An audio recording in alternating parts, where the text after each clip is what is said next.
Is it time to reveal your real magic and become seen, known, and valued? Welcome, Kate, and welcome everyone. This is our Visionary Voices deep dive, and this week I am talking to the brilliant Kate Wolf about the magic of story. And I'll tell you a little bit. I'm so excited about this topic, and I've talked a little bit about transformational story, but nobody teaches it the way Kate teaches it. And I first met Kate a few years ago in London. We're part of beautiful business communities together. I've been a student of hers. I've learned so much. And one of the things I really love about Kate is she's such a beautiful role model for people who are bringing magic into their business successfully. So really solid business strategy, and also done with magic. And what I really appreciate about you, Kate, is that you really integrity comes first. You know, always integrity. And I think integrity with the energy is always putting the energy first and leading with that. So it's really gorgeous that you're here speaking to us visionary leaders and aspiring visionary leaders about story. So gorgeous to have you here. Thank you. Feels just wonderful to be introduced in that way, to be seen in that way. So thank you. Yeah, no, I love to. Yeah, it's one of the things I love to do is really, see people. And what I love, because I've seen you creating amazing things in your business over the last few years and creating amazing success and launching your new program, Mesmerize, and Story School growing from strength to strength. And I know you've had such depth of experience in story, both through theatre and teaching, writing, and just so many. You've been a copywriter and a coach, and you've also done the healing and energy work and been a yoga teacher. So I really feel you're bringing these two strands together of the deep inner transformation and how to communicate. So that's really beautiful. So I'd love to if you could start with, can you tell us more about how you got started in this work? Yeah, absolutely. And you're already bringing it forth for me, so thank you. But for many years, for over a decade, I did walk what at the time felt like this twofold path, where on the one hand I was immersing myself in the world of healing. I became a yoga teacher, I worked as an intuitive energy healer, and I really was kind of hungry for it. I went for everything, right? So theta healing and rebirthing and ancestral work and tantra and Taoism, and essentially, like, name it. If it's weird and wonderful, I tried it. and simultaneously, somehow, don't ask me how, but I was also immersed in the world of theatre, and I wrote 3 plays, brought them all the way through to performance. I co-founded a theatre company for children and adults with special needs, and we partnered with the National Autistic Society and MenCap, and helped the young people to create their own performances. And we even had a speech and language therapist come and spend a day with us, watching us work. And at the end, she said, I have never seen a child make such developmental leaps in communication in one day. And this was her job. Wow. Her job. And what we knew as the founders of the company that was called Cobblers was that if you make it fun, people want to communicate. And that I very much have carried with me the whole way through. So, at the same time, I was teaching the UK curriculum in schools all over London through dance, drama, music. So lots of creativity, lots of performing, writing, teaching, directing, and being in these two worlds at the the same time, I got to experience that the most healing thing we can do is express ourselves and who we really are and how we're really feeling. And that all these amazing healers that I was meeting weren't the best at communicating the magic and the value of what they did. And I realized, through having, a foot in both camps and deep experience in both, and the skills from the world of communication and the understanding of the world of magic, that I could bring these gifts together to support the healers of the world, the magic makers, to communicate in a way where the value and the depth of their work could really be heard and understood and valued. Oh, I love that. And I think this is the why, isn't it? This is why it's so important. This way of communicating, with story is so important, because there are so many amazing people out there that do this deep work and don't know how to communicate the magic and the value of what they do. So, so what is it, about story that, that really opens that up?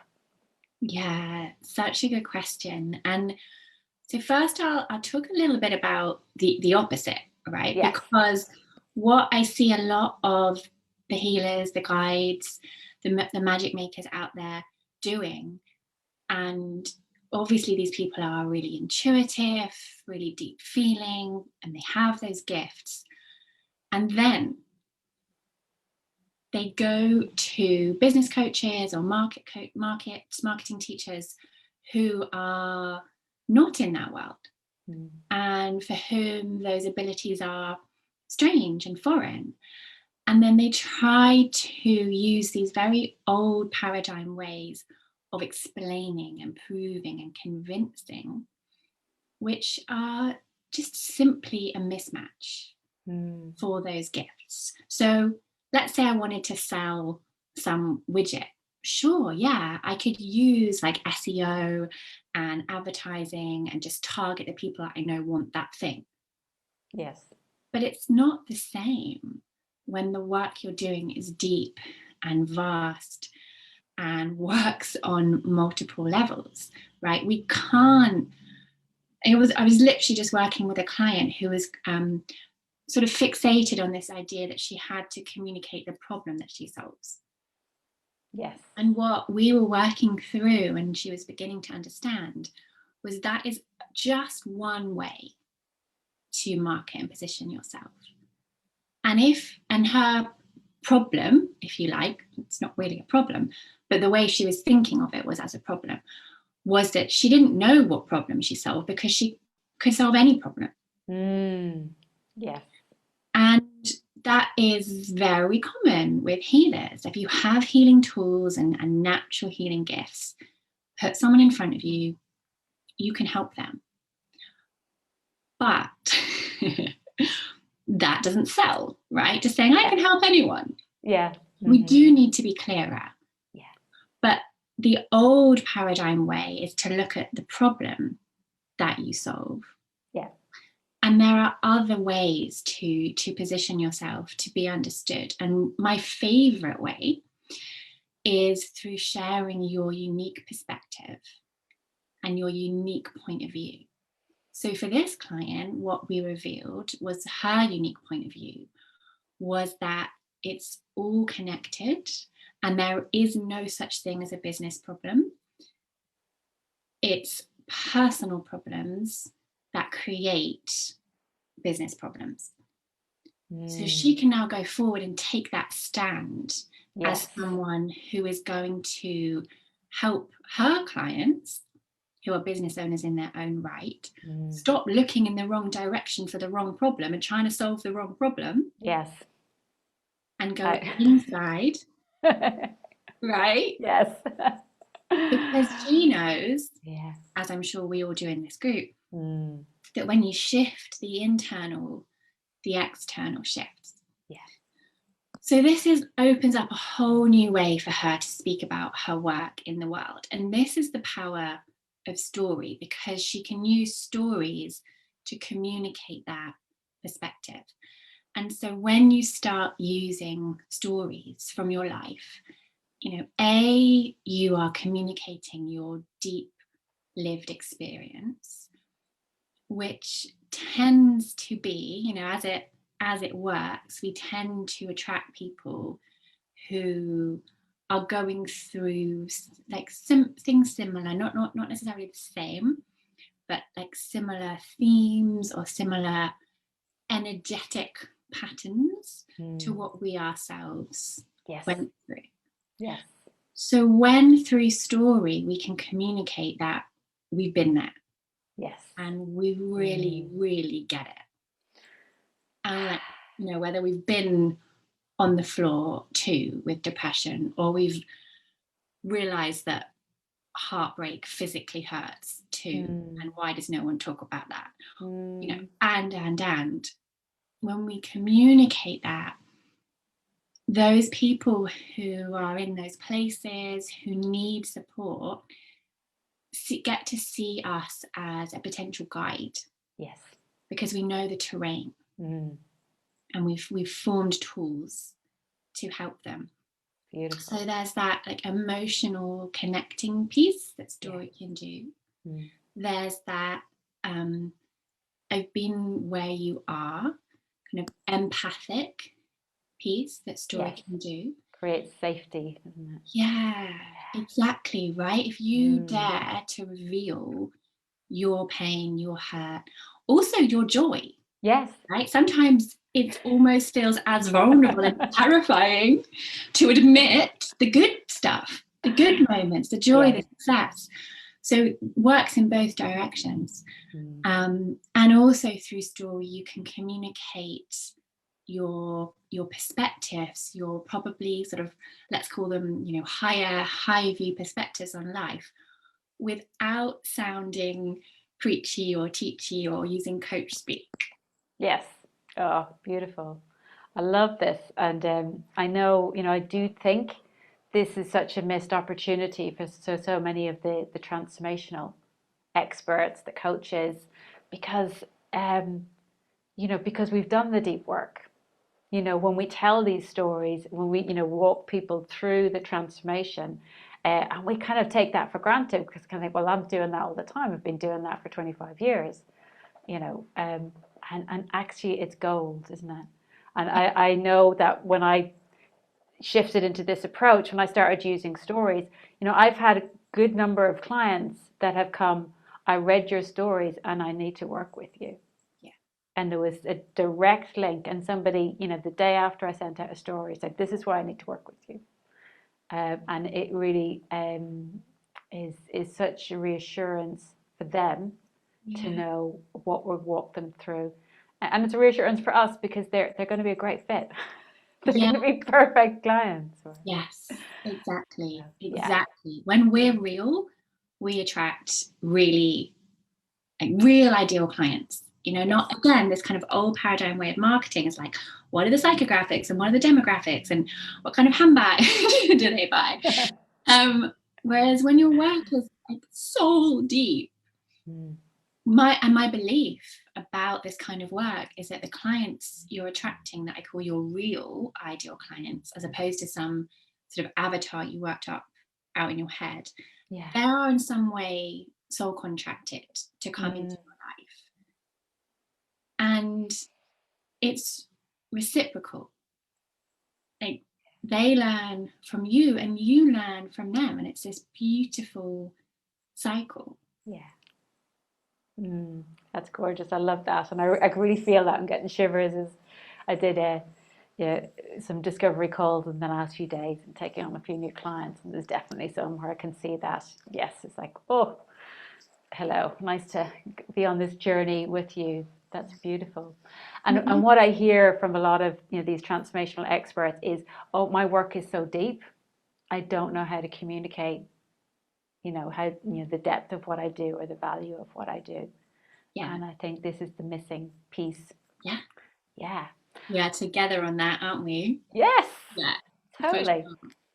Sure. And also, I mean, what I feel is, we as human beings, we've been telling stories, you know, since we could speak, and maybe even before. So, and I think, and told in the right way, they create this deep connection and deep empathy. And I love poetry, and I think poetry does the same thing. And back in the day, poetry stories were told through poetry because you could remember them, because you know we remember how they make us feel, and we felt that way. So what's the difference, you know, a storytelling approach or the language of story that really creates that connection? Mm.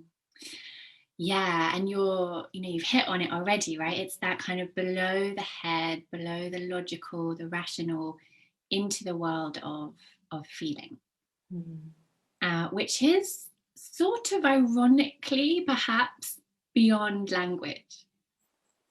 So yes, language is what we use, but like you said at the beginning about the energy and energy being first, it's also about the energy that the words carry, and the energy that they emanate out into the world. And I often have clients, especially at the beginning of their journey of their working with me, worried it won't make sense. Yeah. And it's such a huge and wonderful conversation. Like, what is sense? You know, what does make sense and what doesn't make sense? And maybe it doesn't make sense to try and market your deeply transformational work through the lens of trying to make someone understand who's probably never going to get it anyway. Yeah. And I often wonder whether it truly is that people don't know how to communicate the magic, or whether it's that they're worried certain people won't get it. Yeah. Yeah. And it's a vulnerable thing, you know, it's in terms of visibility, it can feel vulnerable to share our stories where it feels more, oh, I've got this formula, Yeah. you know, to hide behind. And we might feel shy about sharing our own stories or speaking about others, you know. So what do you say to your students or people, your clients who are scared of sharing stories about themselves or about others in their lives? Well, a lot of things, because it comes up so often, which is to say it's very normal.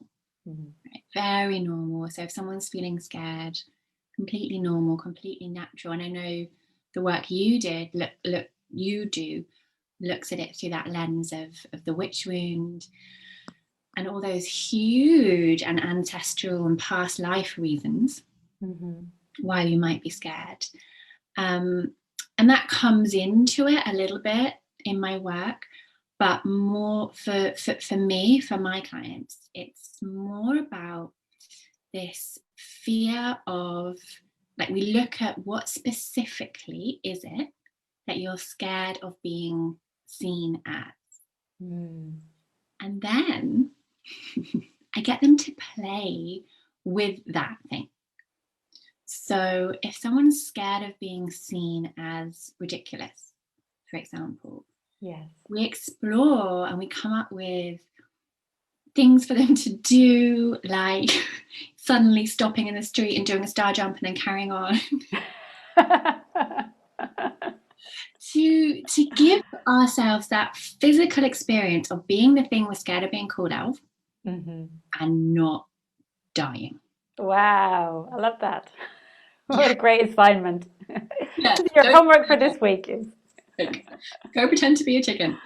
You know, there's all sorts of fun that we can have with that. And and that's the magic of the theatre, you know, and play. And I don't think I mentioned, but I know you've also, you know, in theatre been a clown as well.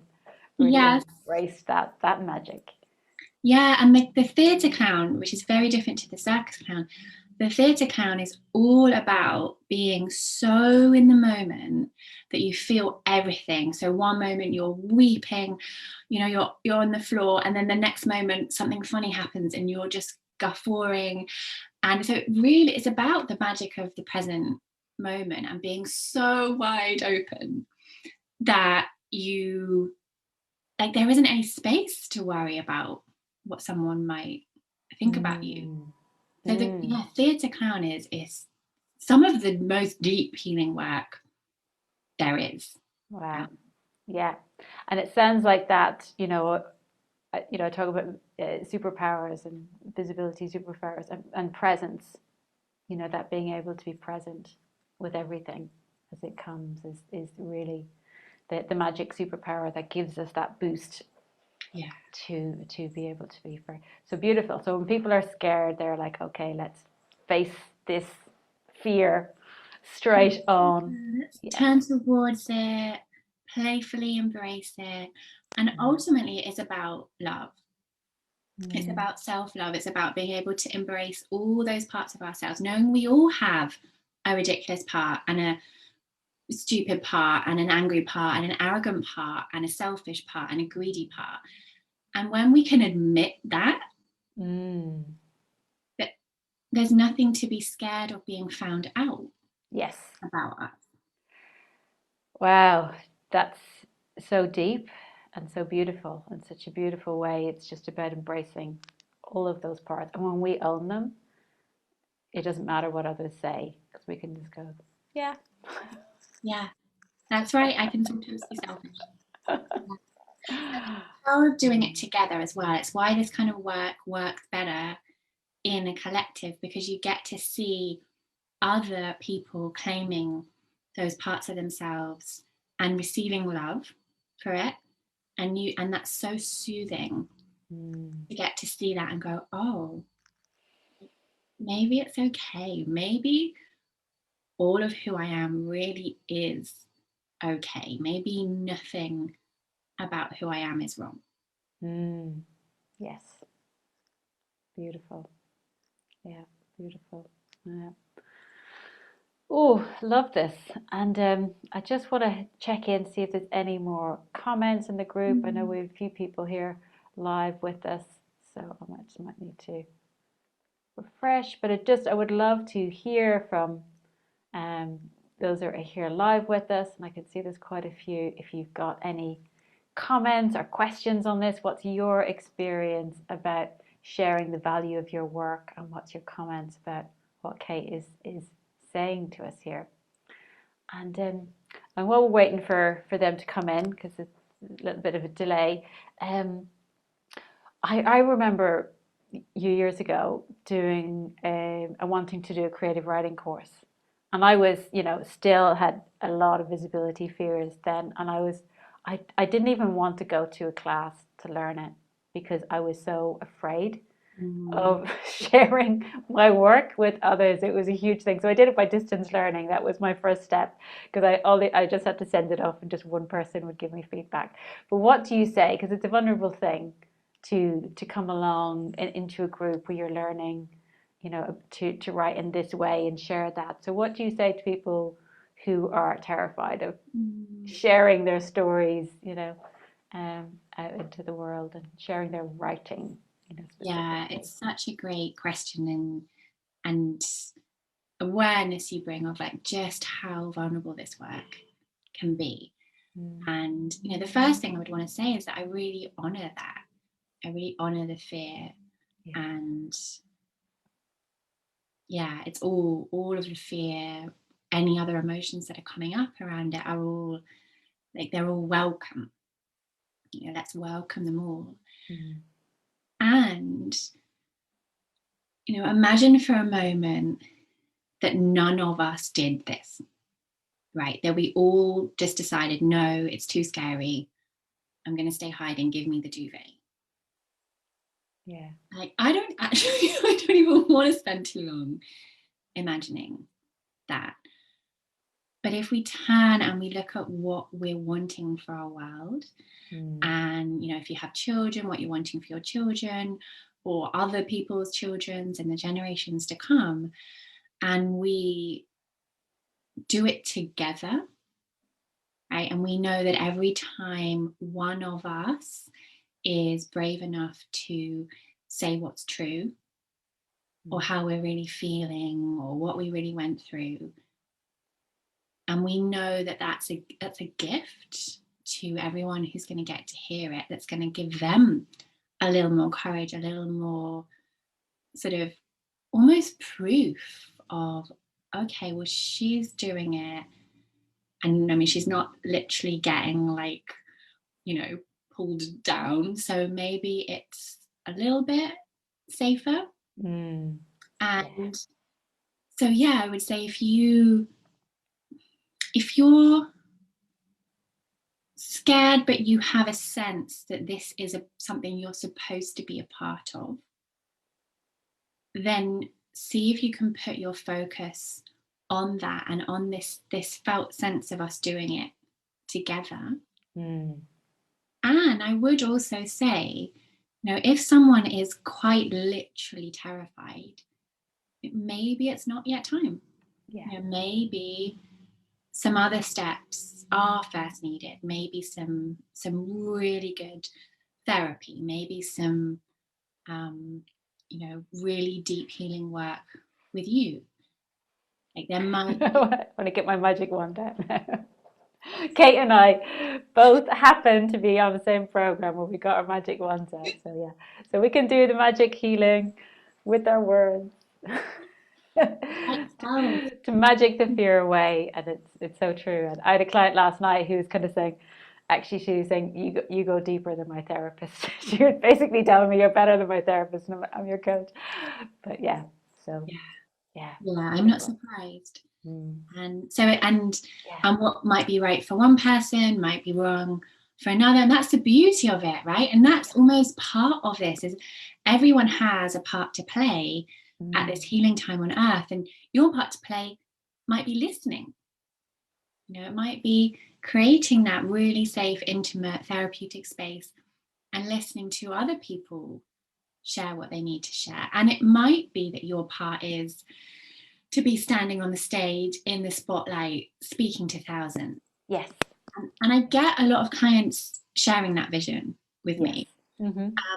And I asked them, not immediately obviously, but a little way in, I asked them, and how many people are you speaking to today?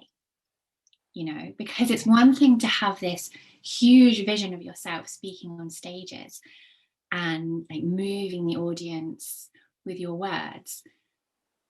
And then there are the steps it takes to become the person who is standing on that stage, speaking with authenticity and moving people with your words. Mm-hmm. And so it's like, let's just look at the next step. Yes, look at the next step. I love that. Yes. Yeah, beautiful.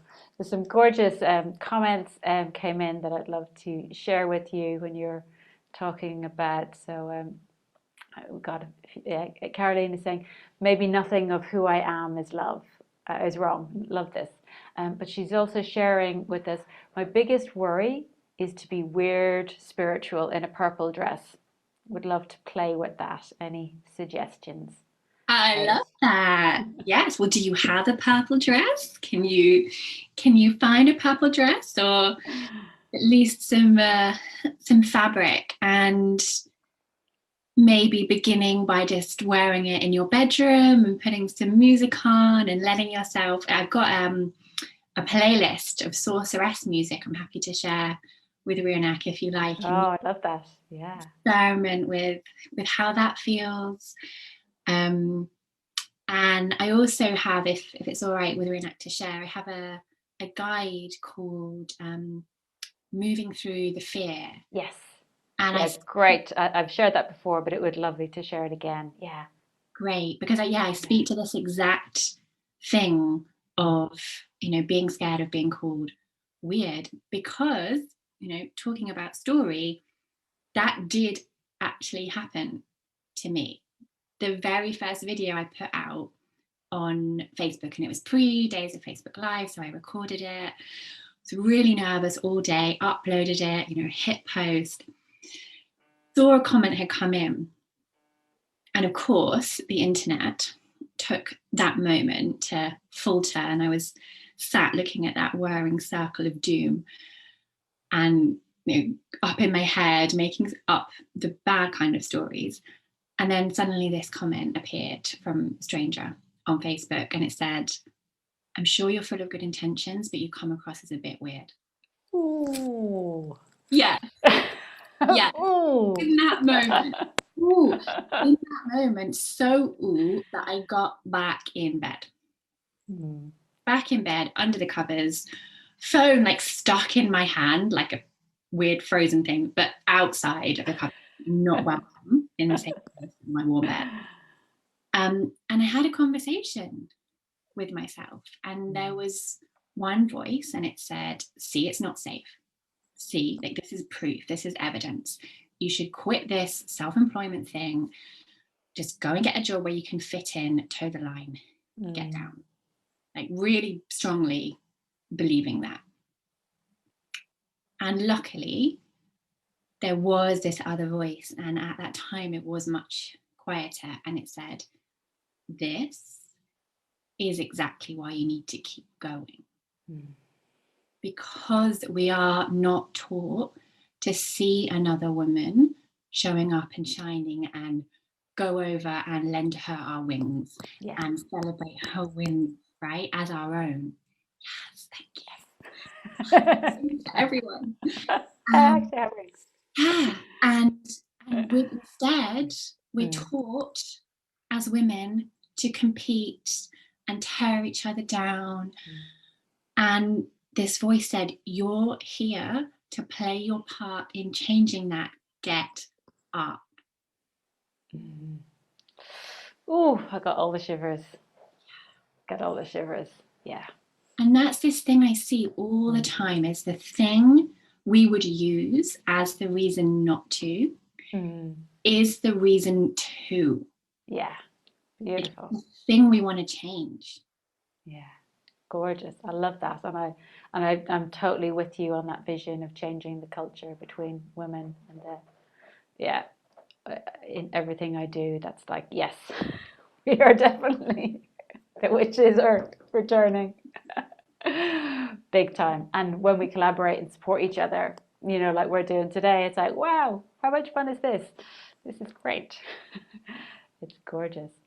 So, and I've got that, and I love that. And I think this, it ties in a different way, but Marie Cecile was saying, my deepest fear will be to seen as arrogant and too dreamy. So they're kind of two different things, but to seen as arrogant and too dreamy. So she's really, connecting with that. So, but I think it's the same response, isn't it? It's just facing in. There's a poem that I love by Rilke, is like, and and it just says, if this is my mission, then let me be arrogant for it. Let me be arrogant for my mission, because what I'm doing is I'm speaking source, and if I'm going to be arrogant for that, then let me be arrogant for that. So I love that. It's a beautiful poem. Marie Cecile, I'll share that with you. Antidote for arrogance. I think it helps to think of this spectrum, right? And if arrogance on one side and on the other is, let's say, like self-effacing doormat, right? Yeah. And you're scared of being seen as arrogant, it's highly likely that you're way over here. And that even 5% more arrogance wouldn't even get you to midway. Yes. So it's highly likely there's a lot of spaciousness and possibility to embrace a little dash, 5% more arrogance, right? What does that do to your body? Oh, my shoulders go back. Right, we're both sitting up. Yes. That's okay. Exactly. It brings in an energy. That's an antidote. And it's all energy. Yes. Beautiful. Yes, and Caroline is saying, yes, and yes, I do have a purple dress. Time to play. Yes. Great. Share some photos in the group, Caroline. Marie Cecile is saying, very ambivalent. I'm able to be on stage telling traditional stories from mythology and captivating audience, but talking about myself is way more difficult for me. So, and I would love to just to wrap that in with I know there's a language of story. Using the language of the senses and emotions that creates that engagement. Yeah. So as well as it's like telling a story about ourselves, but we're also telling the story. So I'd love to just hear you say about that. The talking about ourself part, but also using the language of the senses where we're taking people on a journey with us, because it's such a beautiful part of what you teach. Yeah, yeah.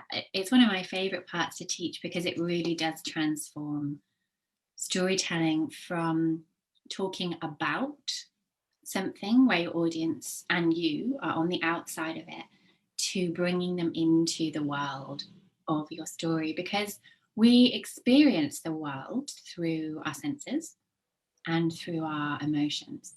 So if we want to communicate an experience rather than talking about it, and especially if we are, I say this with a smile and a wink because I am a coach and both my parents are therapists, but right, especially if we're in that world, we can be a little over analytical and a little kind of over descriptive of the internal processing, and this is why this happened and this is what, and that's all beautiful in its right space.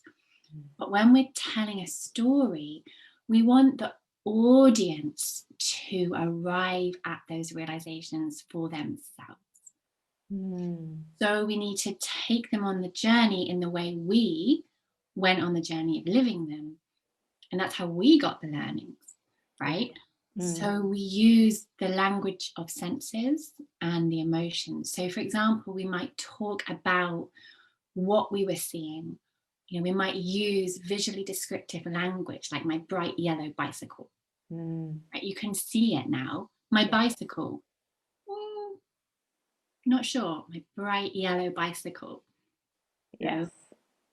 With the pale faded wicker basket on the front and the freshly baked baguette. Right now you start to smell it. Yes. Oh, yes. Now I want to be in France.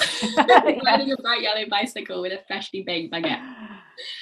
But that's also the magic of it, is we can travel in our minds when we're thinking that way. Yeah. So we're bringing in the senses, the smells, sights, sounds. And in terms of emotion, there's a massive difference between saying, I felt sad, and it was like my heart was imploding. I lay down and I didn't move for days. Yeah. Yeah. Right? Yeah, exactly. Yeah, there's a story I share where, a few years ago, my business, I had a failed launch, and I was like, oh, I was so devastated. I was so sad that this fell apart. And then I turned that into story language. It's like I was, lying on the sofa, my dressing gown all day with a box of tissues. So thinking my dream is over. So the voice in my head and what I think about it is like, get your movie camera out. Yes. But it's even more, you can smell it as well. But what are you seeing? What are you doing? And exactly. How does your body move? And that's why I talk about it being a language beyond language, because it's cross-cultural. So for example, if I describe someone curled into a ball, we're probably not going to assume they're super happy. Yeah. Across the world. And if I describe someone leaping, arms outstretched, we'd be pretty safe to assume they're kind of happy. Yeah. So it's this language of the body that is beyond language and conveys so much more than saying, I was happy, she was sad. Yes, absolutely. It goes beyond the emoji speak. Yes. which is valuable, but it doesn't tell you so much. Oh, this is gorgeous. I love this, and this is one of my favorite parts. And also what I love about, and we'll come to that in a minute, about how you teach this in story school and make it really simple, and break it down in a way that it's, because it's not obvious. This shift into this, it's not obvious, but it It is simple, you know, Yeah. when you teach it and it's a practice. But before we get to that, I would love to talk about the wild voice because this taps in with that. So talk about this because I feel like this is what I love about poetry as well. There's this, you know, edge that's kind of beyond. It comes from somewhere else. There's this wildness. So how do we tap into our wild voices to write our stories, and what difference does it make when we do? Well, it makes all the difference. All the difference from something that is kind of over edited and over thought through and probably edited based on what other people are going to think and trying to be palatable and not offend anyone, right? Mm-hmm. That's probably going to be a bit boring. Versus speaking from your wild voice, which is the part of you, and this is there's like a deep belief system under this for me. And you'll hear it in the words, like this belief that there is a part of you that was never tamed and never conditioned, and knows fully who you are, what you want, what you don't want, who you want to be around, who you don't want to be around, just knows it all. What you're here for. Yeah. I can feel myself leaning in. You talk about this. It's like, yes, I'm feeling it. There's this difference between, because I work as a coach and then I also have created this way of working with the wild voice that I'm now training other facilitators in, because it's proven so powerful. Just dive underneath all the layers of the conditioning and the other voices, right? The pleaser and the pusher, responsible self, to just go straight to truth with this belief underneath that it's been there all along, waiting for you to listen. And when we listen, and it's a very embodied process, and when we write from that unedited, wild place, and then we share, it meets that part in another. Yes. Is why it's so Yes. powerful. Yes. And why, of course, if we look at it with our logical linear editor head on, we worry it won't make sense. And it won't make sense to someone who's living up in their head in a very rational way. Except it might, and it might make sense to a part of them underneath. Yeah. It might make them kind of curiously peer in or around the door to see what's going on in that magical looking place over there. But in terms of building businesses in this way, it attracts the people who are ready for the depth of your work. Yeah. That's gorgeous. And I really see, I really feel like this is the same territory as poetry. It connects in to that part in somebody else and creates this magnetic connection. And what I sense with this is that it just goes so deep so fast. Yeah. And then suddenly we're connecting on this completely other level where, it's like, oh, we get it. We're connected. It's magnetic. Yeah.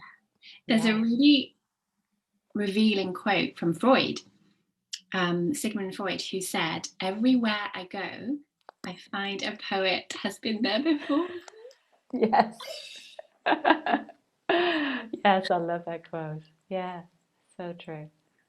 Yeah, so I love this and bringing and helping people to connect into that wild poetic voice within themselves and to share that, to ignite that part in others that are ready for this transformation, that are ready to move beyond these old ways of being. Oh, beautiful. And I love this, this talking about how we, in doing that, we invite people into our worlds, and I think that's what visibility is all about. So I would love to invite people into your world, Kate. So I've done your story school training. It's amazing. It was a game changer for my business. As I said, I started getting invited to participate, to collaborate. People, were saying, I need to work with you. So how can people go deeper with you? What can you share details of what's coming up? Absolutely, yeah, and thank you. And it's so good. I love hearing the doors that Story School has opened for you. And I know you have really kind of like, you know, grabbed it by both hands and dived right in. So yeah, I'm really glad that you are experiencing and receiving the juicy benefits of having done that. And yeah, Story School is a 5-week journey. It is a deep dive, and it works in 2 directions, because in the work we do to write our lives, right, to write the moments of our lives, our purpose and what we're here for, and the threads and the themes of our life reveal themselves to us. So it's a beautiful way to get clarity on what you're here to do. And it's like the magic of it. And it then provides you with the story to tell, to communicate why you're doing what you're doing, so that other people get it too. So there's that inner ownership piece, Yes. which always has to happen first. Yeah. Right? Like, you're the first person you have to sort of communicate your magic to. Always. So you're really igniting your own vision, your deep vision for why is you're bringing this work into the world. Yeah, your vision and your purpose. So I teach a way to find 2 different stories. And one is what I call your why story. So that's the story of your vision for our world, what you believe is possible, what you're a stand for. That's the piece that really elevates your messaging instantly, and is the piece that opens doors to kind of higher level collaborations, joint venture partners, because people see what you're up to, and that you're up to something that's about more than you. And that's exciting, you know. Yes. For someone else on a similar path with a similar vision, suddenly, you know, you become someone that's they want to be around, they want to hang around. The conversation is elevated. You step out of the trying to solve problems and into a conversation about vision and possibility. I love that. Yes. And then Yeah, and it just there was a client of mine who I spoke to recently, and she started sharing her why at networking meetings, and she was saying, you know, I do this, and she was a business and finance strategist, but she was saying, I'm really about redressing the balance of power and inclusivity, and that's what I'm leading with, you know, and I do this, you know, through the business strategy. And she found when she started sharing from that, people were coming up to her afterwards and saying, wow, she was on Clubhouse, who was saying, oh, let's share a room. People were messaging her and inviting her to collaborate. So it's really such a powerful thing to do. Wonderful. It really is powerful. It takes a bit of courage, you know, to stand up in that networking meeting, and instead of saying, I help blah blah do da da, like, I believe this, you know, it takes a little bit of arrogance. Or passion. But yeah, it's really, really powerful. It has that magnetic effect for people wanting to come up to you and go, oh my goodness, like, that sounds amazing, let's talk. And then the second story is the story that I call like your why you story. So the why story is the story of your vision in the future, and then your why you story is the story from your past, that are those moments that have formed and forged you into the person you are today, with the unique perspective you have because of all you've experienced, and is a way to communicate your lived credibility. Right? So instead of kind of listing credentials or thinking you need to go and get another certificate, this is about kind of like gathering up the years, decades of experience and crafting it into a story, so that, one, you get to hear it. Yes. You get to go, oh my goodness, I am amazing. And then 2, you get to share it in a way that will attract what I've referred to already as your real ideal client, the ones that who you are, that don't need you to be any more perfect than you are, which means that then you get to turn up to work as yourself. Beautiful. I love that. And I know my experience of that, and I've shared it in workshops. I would share, let me tell you a bit about me, when I was presenting, workshops or other things, the slightly longer version than I would do in a live. And then when I shifted to, after I went through this process and I shared this story as part of, sharing my credibility and vulnerability as well in a story fashion, the feedback I got was amazing. People kind of going, "Wow, that's even more engaging," and I felt like it was igniting me, and it still does, ignites me every time I tell it. So I kind of drop in deeper and I'm more present and connected. So it's such a gift to have that story to share in so many different places. Yes. You can share it on your About Me page when you're doing a webinar, from the stage, like little snippet versions on your social media profiles, when you're introducing yourself at networking, in the third person bio that you give to other people to introduce you on interviews. It really is, it's gold. Gorgeous. So what are the details? So with this, you've got your why, you've got your why you, what else do people need to know in terms of details of what's coming up? It's a 5-week course. There's teaching on Monday evenings, and then obviously, recorded, and it'll be sent out immediately. So if you can't make the teaching piece live, that's less important. And then on Thursdays, we have workshopping time. And that's time, like as Rionach was saying, I break everything down, because it is different, but it is also incredibly learnable, right? It is simply a skill. And I teach them, and then we practice them. So on the Thursday, we get together, we practice. Like I said at the beginning, I know that if we want to communicate, we do. So I use fun games and exercises that help ignite people, bring the play, and cement those learnings through play and through practice and feedback, and how can we make this even better, even more specific to, like, what are you really trying to say here? We really kind of noodle around and make sure the messaging is on point. So yes, and I just want to underscore your genius in doing that. You're kind of, I can, when you're coaching people with that, you're listening with your whole body as a tuning fork and kind of going, ooh, more of that. This is where the juice is, and really drawing that out and giving us permission to share, what's real, what's landing. It's really valuable. Thank you. Yeah, definitely. That's how I experience my body, as I think of it as like a truth radar, and I'll be like, oh, we're just off. Hang on, like, where's the we need to go in here. Or like, whoom, yes, that is it. That is it's a wonderful experience. It's a real honor, to get to be allowed in to people's lives and businesses in that way. Beautiful.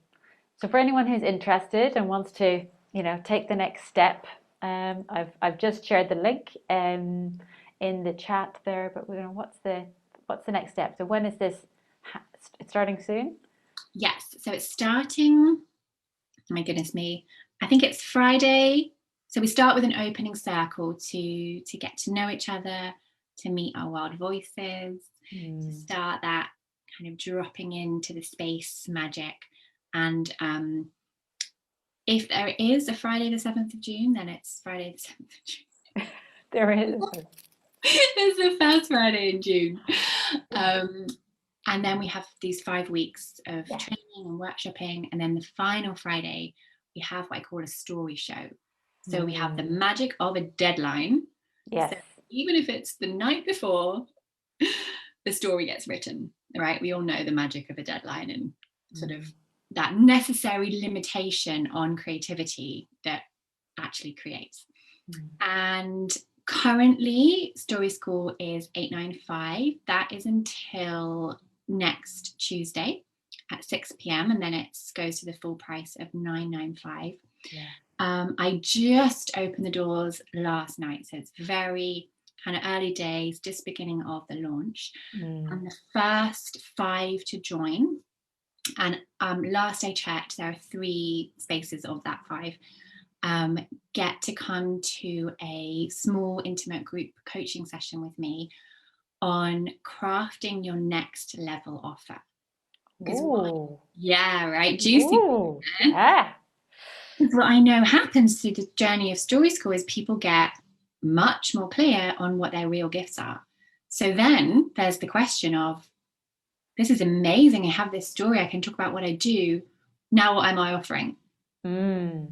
Oh, that feels really juicy, because I know you know, in your other program, you've got a lot of expertise around that. We won't get into that, but good value bonus.